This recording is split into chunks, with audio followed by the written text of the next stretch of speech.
update sa investigasyon sa Las Piñas National High School incident kamakailan ating pag-uusapan. Kasama si Police Major Hazel Asilo, ang tagapagsalita ng National Capital Region Police Office. Major Asilo, magandang tanghali po at welcome back sa Bagong Pilipinas ngayon. Yes po, magandang tanghali po. Ma'am, ano na po ang pinakahuling update natin sa investigasyon ng NCRPO kaugnay ng pananaksak na ikinasawi ng isang 13 anyos na estudyante sa loob ng Las Piñas National High School?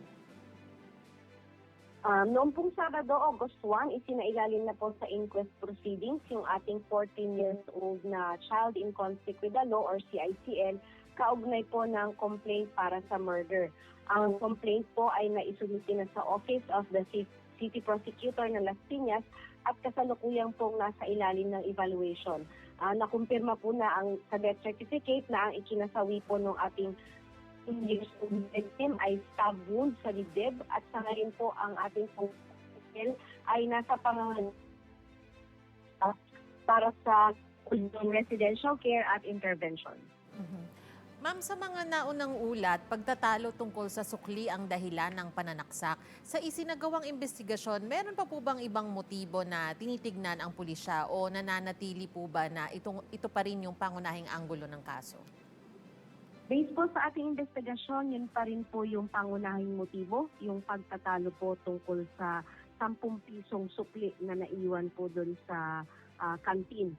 Inutusan po ng CICL yung victim na bumili po ng tubig at nung hanapin po yung sukli, sinabi po ng biktima na naiwan ito sa kantin, na uwi po sa pagtatalo at sa pananaksak po yung insidenteng ito. Sa ngayon po, wala po tayong nakukumpirma pang ibang motibo or naunang insidentes ng bullying sa pagitan po nilang dalawa. Yes, Major, batay rin po sa investigasyon, paano po nakalusot yung pocket knife o yung kutsilyo na ginamit sa insidente? May indikasyon po ba na kailangan pang mas higpitan ang security measures sa mga paaralan? May nakikita po ba tayong pagkukulang dito sa mga security?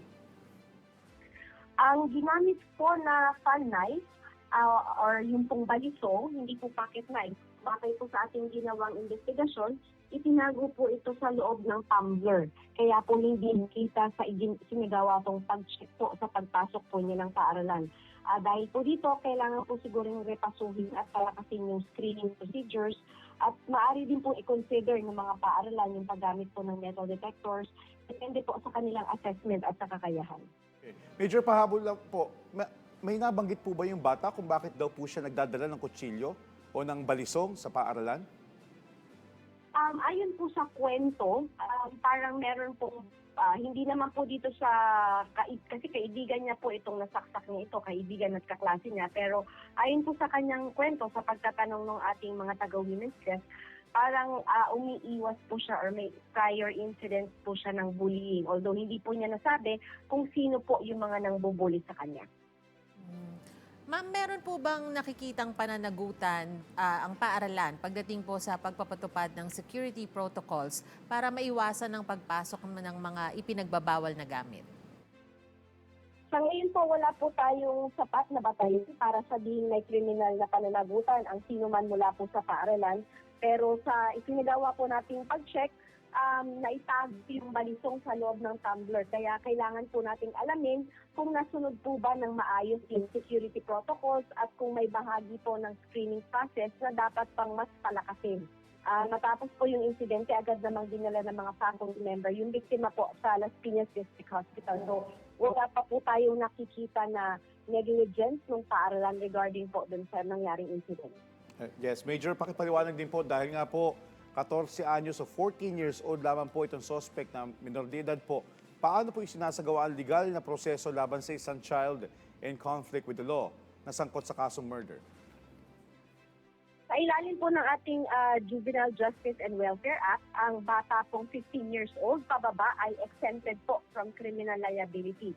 Gayunpaman po, hindi po ito nangangahulugan na wala na po silang legal at social intervention. Dahil nga po serious yung crime na murder, isa sa ilalim po yung ating CICL sa intensive intervention at placement na sa naaangkop po na pasilidad batay po sa assessment ng social worker at syempre based na rin po sa kautusan ng ating korte. So sa buong proseso po, dapat nandun yung legal counsel, yung magulang or yung guardian ng ating CICL, ganun din po ang social worker para po mapangalagaan ang kanyang mga karapatan at ang kapakanan. Mhm.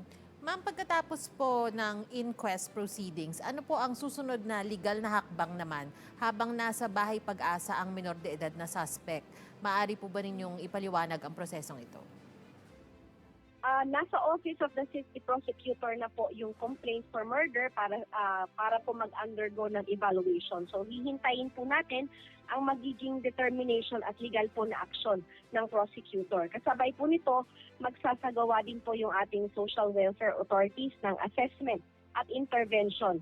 Ang korte po ang magpapasya sa naaangkop na placement at intervention program para doon sa ating CICL. Habang nagpapatuloy po yung proseso naman, yun pong ating CICL ay mananatili po sa pangangalaga ng bahay pag-asa.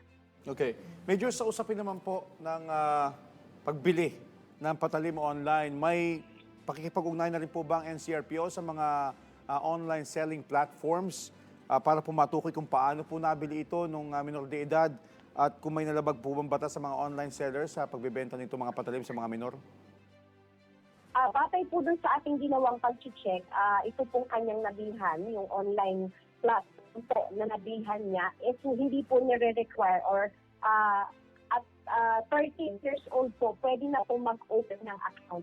So, kung halimbawa lamang po, magkakailangan niya po na ilagay yung kanyang, i-connect yung kanyang mga payment options, or may mga loans, or may mga financial assessment na kailangan, saka lang po nagkakaroon ng intervention yung mga magulang or yung guardians niya. So, since bili niya po yung balisong dun na ginamit po sa insidente, ito po ay sa kanya nakapangalan at siya rin po ang nag-receive dito nung ito po ay i-deliver dun sa kanyang tahanan. So, yung po payment at delivery details ay sa kanya po talaga lahat.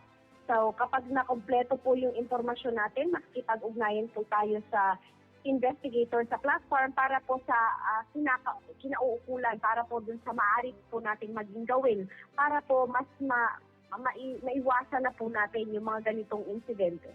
Mhm. Ma'am, base po sa inyong datos, meron po ba kayong nakitang pagtaas ng mga insidente ng karahasan sa loob ng mga paaralan na kinasasangkutan po ng mga minor de edad? Sa ngayon po, wala po tayong validated na comparative data para po masabing may pagtaas or may pagbaba ng mga insidente ng karahasan sa paaralan na kinakatakutan po ng ating mga minors. Hindi po tayo pwedeng magbigay ng conclusion hanggat hindi po kumpleto at validated po yung ating data. Alright. Ano po ang mga hakbang na isinusulong ngayon ng NCRPO, Major, katuwang ang Department of Education at mga lokal na pamahalaan para pumapalakas ang school safety at maiwasang maulit ang ganitong trahedya sa mga eskwelahan? Patuloy po yung ginagawa nating koordinasyon sa mga paaralan, sa lokal na pamahalaan, ganun din po sa barangay para mapalakas ang seguridad sa loob at paligid po ng mga paaralan. Ang regular police visibility po ay karaniwang nasa labas lamang ng mga schools at ang access roads. Ang police assistance sa loob po ng campus ay ginagawa po sa pakikipag-ugnayan natin sa school administration, maliban na lang po kung may mga emergency situation na nangangailangan po ng agarang police response. Siguro po dapat pasuhin yung entry screening, inspection, emergency procedures at yung reporting mechanism. Kasama na po yung mas aktibong koordinasyon po ng mga school officials, yung ating guidance counselors, security personnel, ganun din po barangay, pulisya, at lalong-lalo na po yung mga magulang.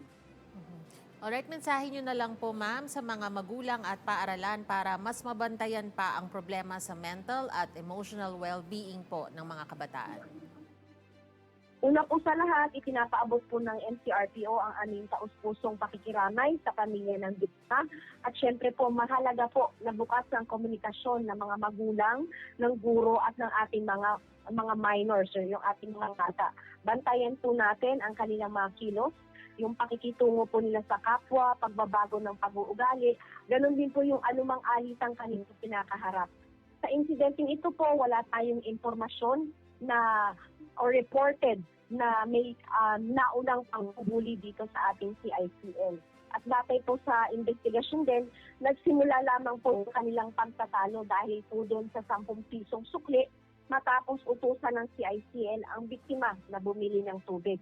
Hindi rin po natin dapat iugnay ang insidente sa mental health condition nang walang assessment ng qualified professional. Tiyakin po natin may ligtas na paraan ang ating mga minors para po makapagsabi kapag may problema, alitan, or mabigat na pinagdaraanan. Maaari po tayong lumapit sa pinakamalapit na police station or tumawag po sa 911 para po sa agarang police assistance ang maaari pong ibigay ng ating kapulisan. Maraming salamat po. Alright, maraming salamat din po sa inyong oras at sa impormasyon. Police Major Hazel Asilo, ang tagapagsalita ng NCRPO. Thank you, ma'am.